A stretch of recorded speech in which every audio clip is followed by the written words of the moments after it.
bien mes chers affoles et briques filmeurs, Lugs et Moqueur.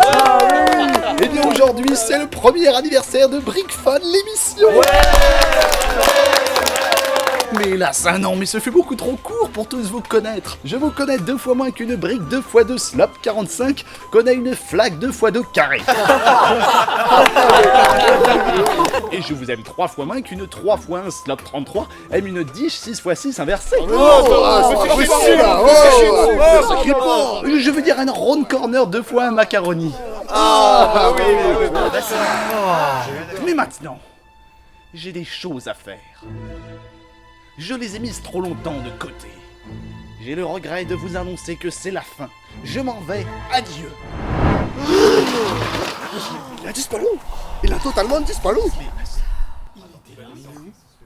Mais du coup, on va pouvoir récupérer toute sa collection de Lego maintenant.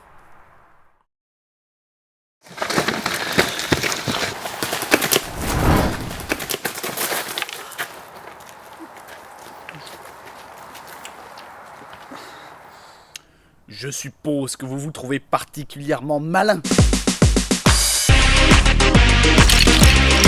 Un jour peut venir où vous déciderez que les Lego c'est has-been et que ce qu'il vous faut c'est collectionner des Playmobil.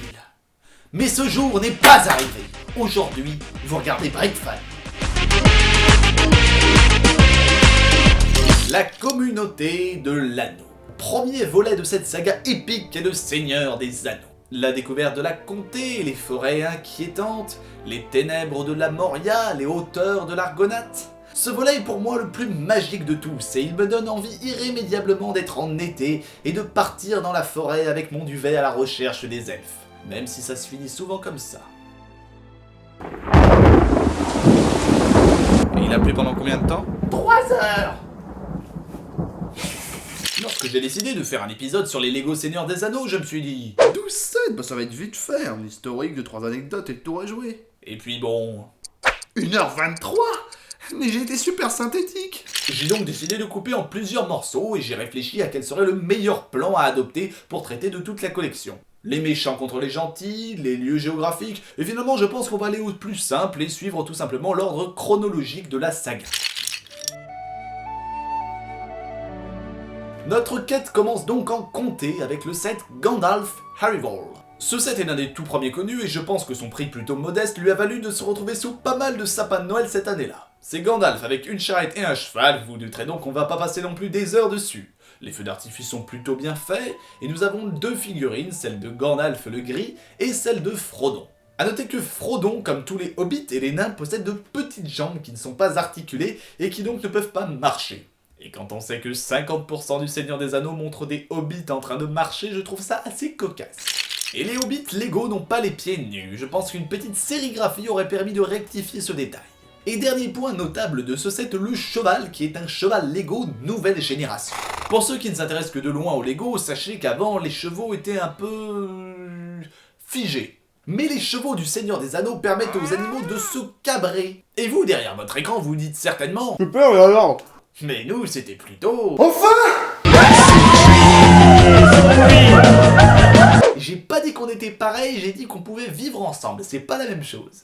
Ainsi donc, Gandalf arrive, mais repart très vite car il doit aller consulter le supérieur de son ordre. Et ainsi, alors que Frodon et Sam font route vers Bray, Gandalf lui arrive en Isengard où une bien mauvaise surprise l'attend, le set de Wizard Battle.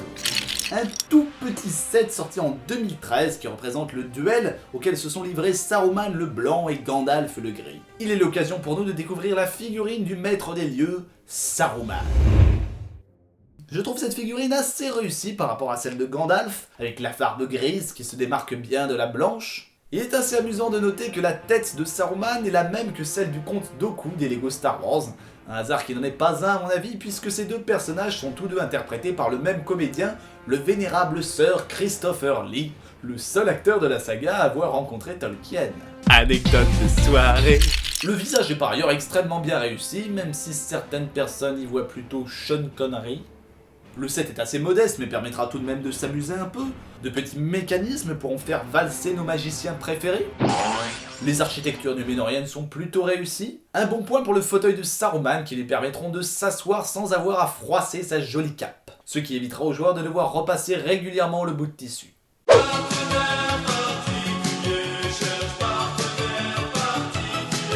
Quoi, vous faites pas ça, vous?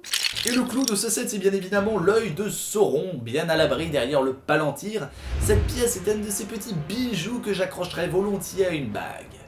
Ou à un anneau. Comme vous le savez sûrement, Gandalf va perdre ce duel et se retrouver prisonnier au sommet de la tour d'Orthanc. Oh, c'est abusé. Du coup, il ratera son rendez-vous avec Frodon qui devra prendre la route en compagnie d'Aragorn pour Foncombe. Mais une bien terrible épreuve attend encore notre hobbit, le set Attack on Weathertop. Le Mont Venteux, une antique citadelle numénorienne à l'abandon, reproduite ici à une échelle petite.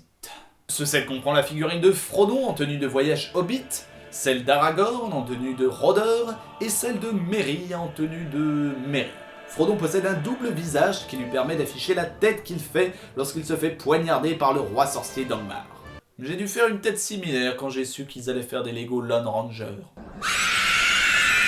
Mais l'exclusivité de ce set, ce sont bien sûr les deux Nazgûl et leurs chevaux zombies. Ces personnages n'ont rien d'extraordinaire, chaque élément de leur corps est noir, mais on peut noter quand même les superbes capes déchiquetées, qui rappelleront certainement les détraqueurs des Lego Harry Potter. On peut trouver sur le mont des petites statuettes Lego toutes choupinettes, le coin pique-nique des hobbits, une étrange armurerie à l'intérieur, un rat qui a élu domicile, un magnifique petit escalier et bien sûr un lance-missile. Quoi? Votre set n'est pas assez jouable? Vous avez peur que les enfants ne s'amusent pas avec? Nous avons la solution. Le missile à clic.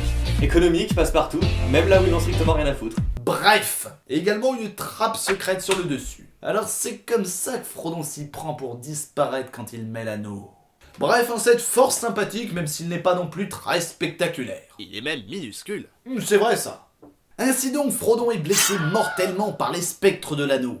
Et après l'intervention d'Aragorn, il est secouru par Arwen, ou Glorfindel selon le livre, et est emmené dans la vallée d'Imladris. Où après être remis sur pied par le semi-elfe Elrond, il se retrouve confronté à un nouveau problème, le set The Council of Elrond. Sorti en 2013, ce set représente une toute petite partie de Foncombe, la terrasse où a lieu le Conseil d'Elrond, une réunion entre les différents représentants des peuples de la Terre du Milieu afin de décider de l'avenir de l'anneau unique. Ce set est tout petit. Niveau minifigurine, on retrouve une quatrième version de Frodon, dont seuls les habits changent. Le Seigneur Elrond, une très belle pièce avec sa double cape et sa tiare elfique. Notant qu'une autre version d'Elrond a été éditée dans un sachet polybag, le représentant tel qu'il était à la bataille de Dagorlad. Une belle pièce. Et également présente dans ce set, Arwen. Qu'est-ce qu'elle fait là? On ne sait pas trop, mais c'est quand même une superbe figurine avec une très belle robe formée d'une brique tuile triple 2. Cette figurine me rappelle une que j'avais quand j'étais petit, celle du professeur McGonagall des Lego Harry Potter. Et du coup, je pensais que lorsque les femmes portaient une robe ou une jupe, elles devaient retirer leurs jambes, les ranger dans un coin et enfiler une sorte de bloc. Non mais je rigole, j'étais pas con à ce point enfin. Et la dernière figurine de ce set, c'est Gimli, fils de Glóin, dont sa hache vit ses derniers instants. Ce set est pour moi l'occasion rêvée de vous parler d'un élément primordial de cette collection, l'anneau unique. Unique, c'est vite dit d'ailleurs, car non seulement il est présent dans pas mal de sets de la collection, mais en plus à chaque fois on nous le met en double.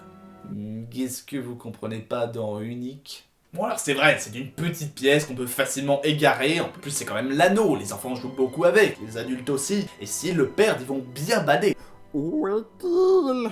Mais quand même, ça casse un peu le mythe. Vous vous rappelez de Frodon qui a traversé tout son pays, qui a failli mourir un nombre incalculable de fois, qui s'est vidé de ses forces pour finalement jeter l'anneau dans le feu, et là... En fait, il y en avait un deuxième dans la boîte. Bref. Sinon, c'est une assez belle pièce, on reconnaît bien un anneau, c'est doré et c'est... gros. C'est pas un anneau, ça, c'est un rond de serviette. Ce set est un peu décevant, hein. Sa taille ridicule, seulement 3 sièges contre une vingtaine dans l'original, et au niveau des figurines, ce qu'on attendait c'était quand même la communauté de l'anneau, qui aurait eu parfaitement sa place ici au grand complet. Mais à ce stade, je pense que vous avez compris qu'espérer avoir les 9 figurines dans un seul set, c'est aussi illusoire que de croire que le Père Noël existe. Non les enfants, c'est pas ce que je voulais dire. C'est vraiment un truc à exposer car il n'y a vraiment pas grand chose à faire. Il y a un petit mécanisme qui permet d'éjecter Gimli lorsqu'il tente de détruire l'anneau et qui révèle un très beau sticker de l'œil de Sauron. Mais sinon, l'arbre est beau mais ne fait rien, le bâtiment est beau mais entièrement vide, et même les sièges ne deviennent sympas qu'une fois qu'on a mis un autocollant dessus, sinon... Ainsi la communauté est formée et la quête commence. Après un détour par le col de Caradhras, la compagnie s'aventure dans un lieu maudit qui conclura ce premier épisode consacré à la gamme Seigneur des Anneaux, les mines de la Moria. C'est jusqu'à présent notre plus gros morceau et il vaut quand même son pesant de mithril.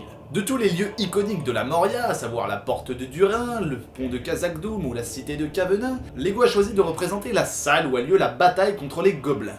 Un choix plutôt judicieux car le set est alors suffisamment grand pour évoquer les mines et suffisamment petit pour ne pas être trop décevant. Niveau figurines, nous retrouvons plusieurs membres de la communauté, Boromir, fils de Denethor, Peregrine Took, Legolas et Gimli qui visiblement se tape l'incruste partout. Nous avons également 2 gobelins de la Moria qui ne ressemblent pas tellement à ceux du film mais qui ont le mérite d'être assez convaincants. Et bien sûr, le clou de ce set, c'est ce magnifique troll des cavernes qui agite ses gros bras et qui peut tenir une massue pas trop mal fichue. Contrairement à certaines grosses figurines Lego comme le Wampa de Star Wars, ce troll possède des mains inclinables et amovibles et qui peuvent tenir à la fois un objet Lego et une figurine. Pour les décors, c'est du grand art, nous avons une porte ouvrable, un mur avec de nombreuses cachettes et colonnades, et 2 éléments indispensables de la salle, le tombeau de Balin et le puits au squelette. On peut regretter cependant une surabondance d'autocollants que je n'ai jamais été fichu de coller convenablement et qui sont parfois un peu abusés. Non mais enfin mettez de vrais livres à la fin. Le tombeau de Balin peut éclater afin de révéler le Maccabée. Toi aussi deviens profanateur de tombes. Et je suis d'ailleurs assez étonné que Lego n'ait pas poussé la mesquinerie jusqu'au bout en présentant ce petit squelette comme une figurine exclusive de Balin. Et notons également que ces squelettes de nains ont pourtant une taille humaine. C'est la décomposition qui allonge les... Le puits possède un mécanisme qui permet de faire tomber le squelette comme dans le film, cependant il ira beaucoup moins loin car le fond se trouve juste 2 cm en dessous. Je crois qu'on leur a mal expliqué le principe d'un puits.